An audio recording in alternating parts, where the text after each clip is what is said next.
Newly unsealed Epstein files reveal Putin, Trump, and Clinton in totally innocent game of never have I ever. Dems demand impeachment of everyone except Kamala. In a bombshell release that's got the swamp bubbling like a witch's cauldron on discount day, newly unsealed documents from Jeffrey Epstein's infamous Little Black Book of Bad Ideas have dropped references to world leaders in what appears to be the world's most awkward cocktail party confession session. Among the highlights, Vladimir Putin allegedly boasting about his special operation in Ukraine, Donald Trump negotiating a huge real estate deal on Epstein's Island, and Bill Clinton.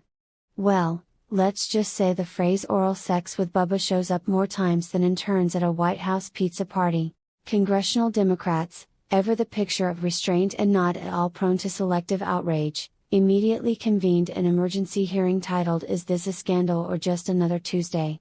House Minority Leader Hakeem Jeffries, choking back what sources describe as a mix of tears and suppressed laughter, demanded to know if the files were Russian disinformation or simply Epstein's fanfic folder. This is clearly a deep state plot to distract from the real issues, like why Joe Biden still thinks it's 2020, Jeffries thundered, while quietly texting his lawyer about statute of limitations. On the Republican side, things got predictably chaotic.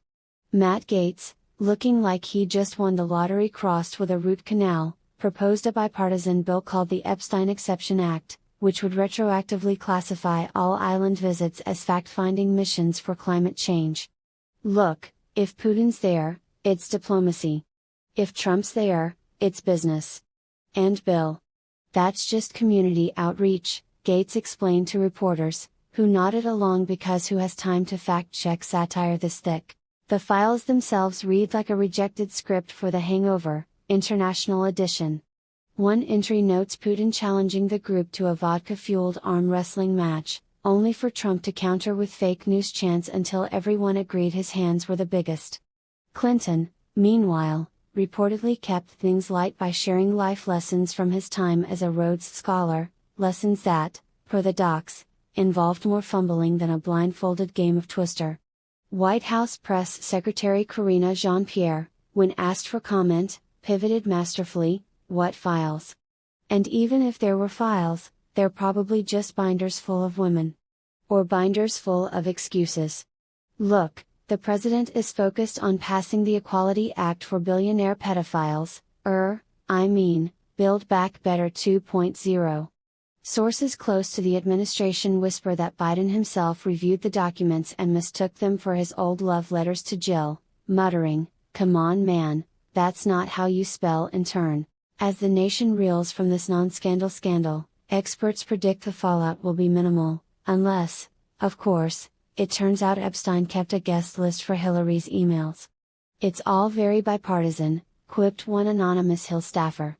"Everyone's implicated, so nobody is.